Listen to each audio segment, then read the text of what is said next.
Dear student, आज के इस लेक्चर में मैं आपको बताऊंगा पर्टिकुलर इंटीग्रल फाइंड करने का केस नंबर 4। ठीक है, इससे पहले मैं आपको 3 केसेस पढ़ा चुका हूं जिनका लिंक आपको डिस्क्रिप्शन बॉक्स में मिल जाएगा। चलिए तो केस 4 की बात करते हैं।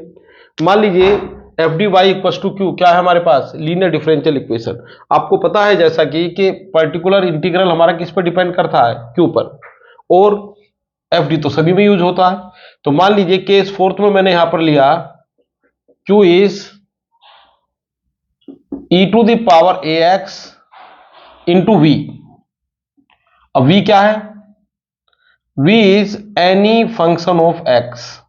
ये x का कोई भी फंक्शन हो सकता है, जैसे ये हो सकता है e to the power A X, ये हो सकता है साइन ए एक्स। अच्छा, e to the power A X तो नहीं आएगा, ये तो ऑलरेडी है इसमें। Sine A X polynomial function, कुछ और भी हो सकता है। क्लियर है?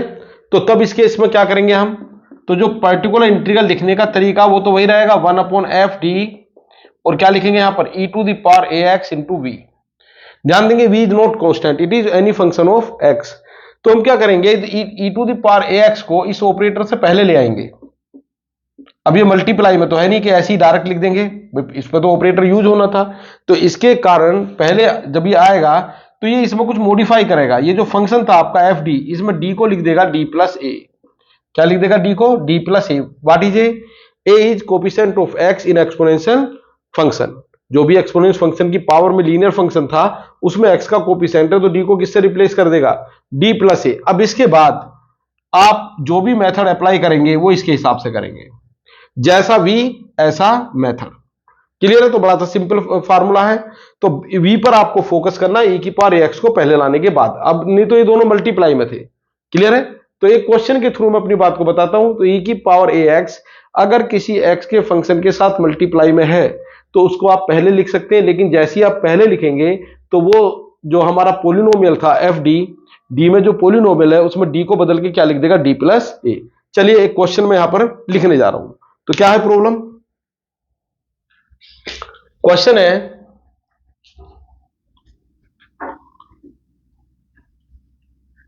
सोल्व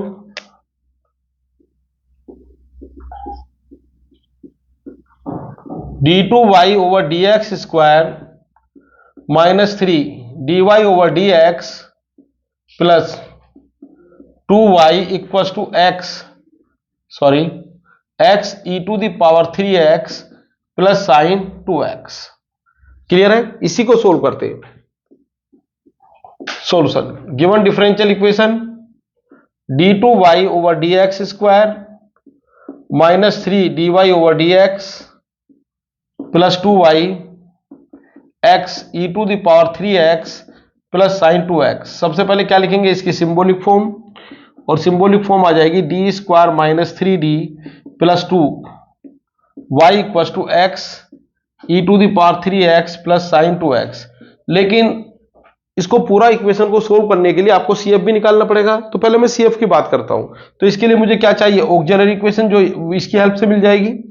तो क्या बनी ऑक्सिलरी इक्वेशन?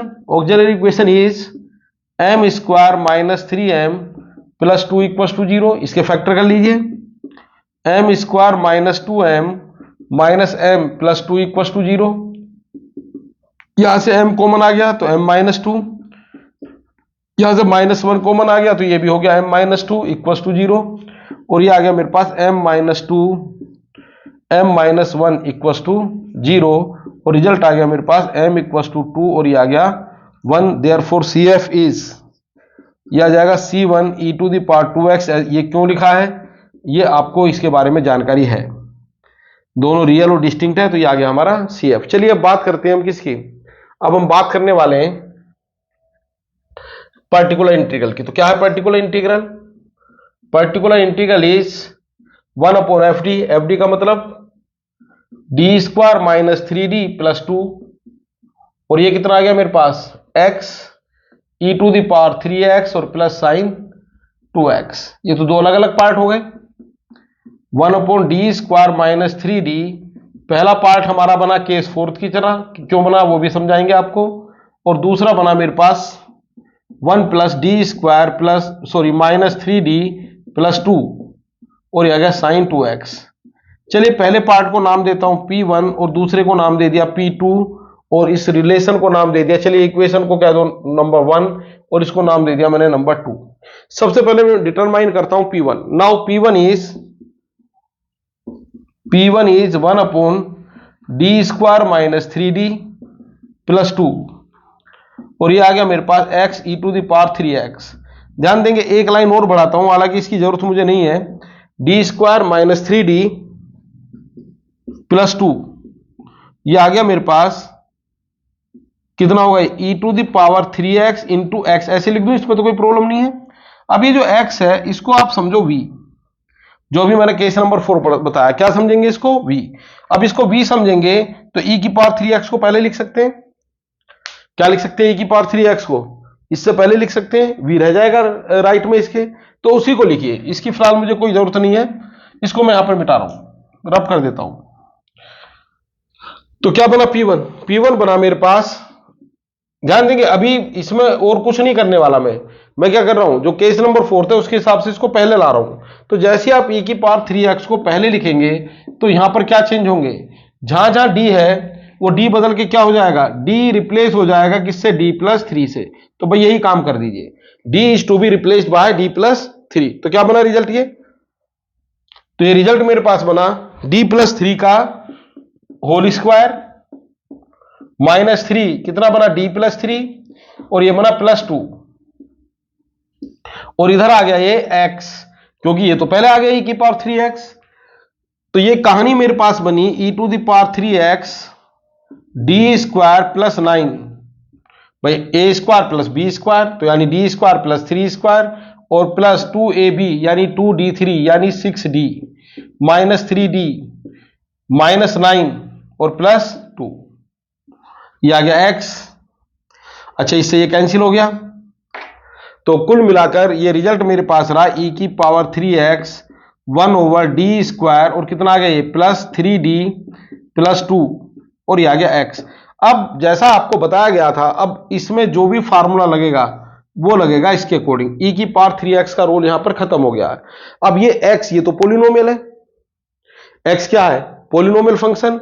अब पोलिनोमियल फंक्शन है तो पोलिनोमियल फंक्शन ये कहता है कि ये जो आपका एफ डी है इसमें से आप लोवेस्ट डिग्री टर्म को कॉमन निकालो, यानी केस नंबर 3, तो 2 को कॉमन निकालिए। तो 2 को जैसे ही आपने कॉमन निकाला तो क्या बना है, ये बना 1/2, 2 कॉमन ले लिया तो 2 की जगह तो बन गया 1 और इसके बाद बाकी टर्म यानी डी स्क्वायर 3d ये सभी किससे डिवाइड हो जाएंगे, 2 से।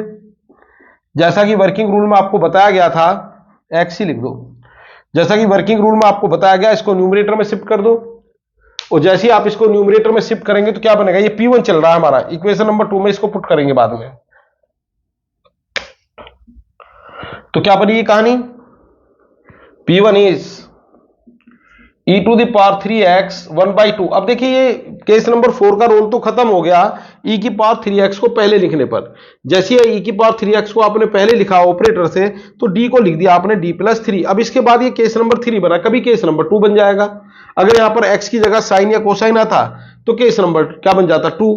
क्लियर है, तो क्या बनेगा यहां पर, ये 1/2 कॉमन ले लिया, इसको न्यूमरेटर में शिफ्ट कर दो, 1 plus D square plus 3d upon 2 और पावर में आ गया -1, ये आ गया x। अब इसको थोड़ा सा और फर्दर सोल्व करो, e की पावर 3x 1/2 कितना आएगा, ये 1 minus D square plus 3d upon 2। ये फार्मूला बताया था ना 1 प्लस एक्स की पावर -1, तो अल्टरनेटिव प्लस फिर माइनस फिर plus D square plus 3d upon 2 का होल स्क्वायर और ये डॉट डॉट लिखते जाओ माइनस और ये आ गया x। अब इसमें कितना लिखना है, उसका डिसीजन लेगा x। भाई x क्या है, पोलिनोमियल ऑफ डिग्री 1, तो आपके इसमें जो टर्म आपके काम आने वाली है वो कौन कौन सी है, एक तो कांस्टेंट, एक d, बस इसके बाद D square D cube D की पावर 4, ये जितनी भी टर्म आपकी आएंगी ये सब क्या है, यूजलेस, इनका कोई काम नहीं है। क्यों, क्योंकि x जब कांस्टेंट के पास आएगा तो कांस्टेंट ही रहेगा, x ही रहेगा सॉरी, जब d के पास आएगा तो 1 बन जाएगा, D square D cube D 4 इस सबको क्या बना देंगे, ये सभी मिलकर इसको बना देंगे 0। तो आपके काम की इसमें सिर्फ जो मुझे टर्म नजर आ रही है वो कौन सी है, एक तो है 1 और एक है -3d/2, बाकी सब मेरे लिए क्या यूजलेस, छोड़ दिया मैंने इनको। क्लियर है, अब इसको ऑपरेट करो तो ये बना e की पावर 3x 1/2 और ये आ गया x माइनस 3/2 dx और बाकी सब क्या बन गया 0। d का मतलब डिफरेंशियल। तो ये बना मेरे पास 1/2, पहले लिख दो e की पावर 3x और ये आ गया x माइनस 3/2। बच्चों ये आ गया P1 और इसको नाम दे दो आप, इक्वेशन को क्या नाम दोगे इसको? इसको नाम दे दो P1 P2, Pi को कहा था मैंने 2, इसको नाम दे दो 3। इसको मैं इक्वेशन नंबर 2 में रख दूंगा। क्लियर है? इक्वेशन नंबर 2 हमारे पास थी particular integral equal to P1 plus P2। चलिए अब बात करते हैं P2 की। P2 क्या था?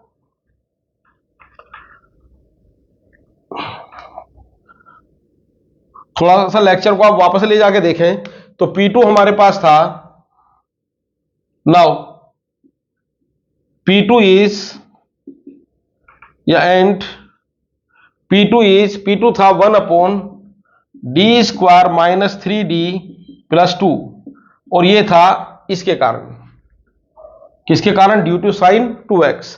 तो क्या लिख देंगे यहां पर? Sign 2x। अब देखिए इसका तो जो केस नंबर 4 से कोई लेना देना ही नहीं है, ये तो सिंपल हमारा क्या बना? केस नंबर 2 बना। यानी d² को लिख देंगे -2² यानी माइनस का 4, यानी d² इज रिप्लेस्ड बाय -2² यानी d² आ गया मेरे पास -4। तो क्या बनेगा?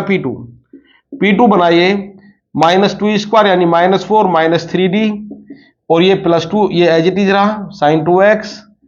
थोड़ा सा और सोल्व करता हूं तो आ गया -3d और ये -2 साइन 2x, माइनस कॉमन ले लेता हूं, माइनस कॉमन लिया तो ये बना 3d प्लस 2, कितना बना? ये साइन 2x। इसको रेशनलाइज कर दो, इसके अपोजिट साइन से का फंक्शन लेकर उससे मल्टीप्लाई कर दो, डिवाइड कर दो, तो रेशनलाइज करने पर क्या बना? ये 3d माइनस 2, इससे मल्टीप्लाई और इसी से कर देंगे डिवाइड। 3d प्लस 2 पहले से था और ये आ गया साइन 2x। ऐसा क्यों किया है? डिनोमिनेटर में वापस d² बनाने के लिए। क्लियर है? तो क्या बना ये P2? ये P2 मेरे पास आ गया -3d माइनस 2 और ये आ गया 9d² माइनस 4 और ये आ गया साइन 2x।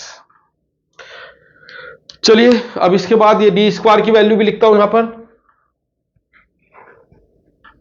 ये P1 की तो मुझे जरूरत पड़ेगी अभी इक्वेशन नंबर 2 में रखने के लिए।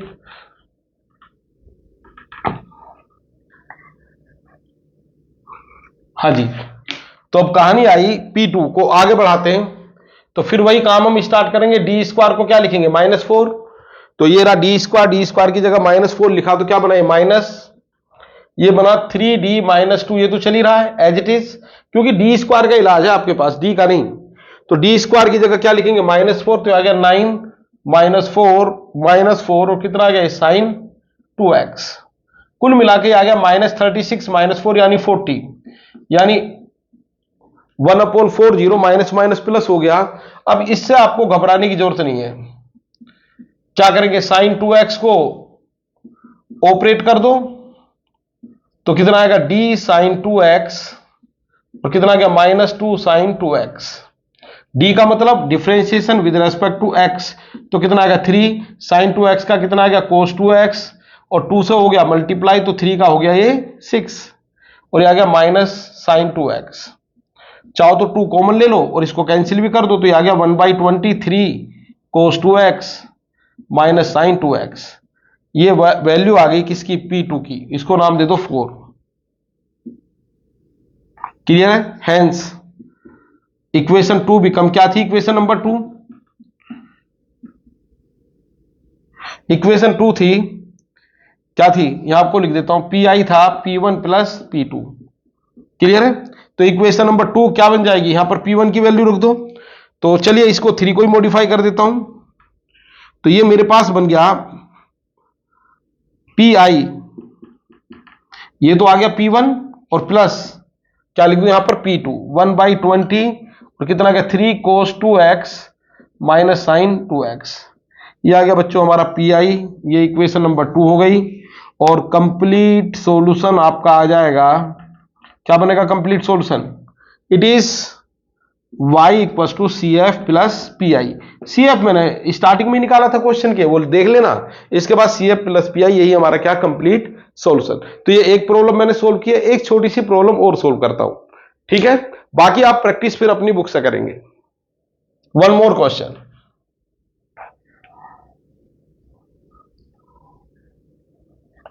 ज्यादा लेंथी क्वेश्चन नहीं है, छोटा सा क्वेश्चन है।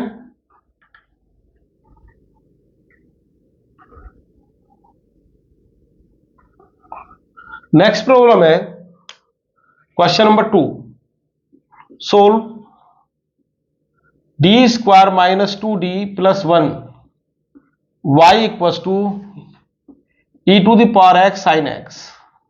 चलिए सॉल्यूशन में सबसे पहले क्या लिखेंगे, given equation D square minus 2d plus 1 Y equal to E to the power X sine X, इसको नाम दे दो 1। क्या बनेगी auxiliary equation? Auxiliary equation is M square minus 2m plus 1 equal to 0। यह आ गया मेरे पास m माइनस 1 का होल स्क्वायर इक्वल टू 0, और यहां पर तो रूट रिपीट हो गया आपका, m की वैल्यू आ गई 1,1। तो CF कितना होगा, CF for repeated root and both are real, तो यह आ गया C1 plus X C2 e to the power x। ये आप जानते हैं कैसे लिखा है। And particular integral it will be 1/d square minus 2d plus 1 कितना आएगा e to the power x sine x। ध्यान देंगे इट इज v, इसको क्या कंसीडर कर लेंगे आप, v की तरह। तो अब केस नंबर 4 लगेगा यहां पर, तो e की पावर x को पहले लाइए। तो जैसे आप e की पावर x को पहले लिखेंगे तो क्या बनाइए d स्क्वायर, सॉरी जैसे आप e की पावर x को पहले लाएंगे तो d is replaced by d plus 1, यही होगा ना। तो करिए यहां पर d प्लस 1 का whole square minus 2d plus 1, और ये पर आ गया प्लस 1, और यहां d की जगह d प्लस 1 आपने लिखा ही था, और ये बचा यहां पर साइन x। अब देखो इसका रोल तो हो गया खत्म, अब पूरी कहानी साइन x के हिसाब से चलेगी, यानी केस नंबर 2। तो इसको सोल्व कर लेता हूं थोड़ा सा। ये आ गया मेरे पास d square plus 2d plus 1 minus 2d minus 2, और ये आ गया प्लस 1। अगर आप ध्यान से देखें तो ये इससे कैंसिल, और प्लस 1 2 यानी माइनस 2, ये सब कैंसिल हो गए। तो आपके पास बचा सिर्फ, क्या बचा, Pi is e to the power x 1/d square sine है। अब आपके पास यहां दो मेथड है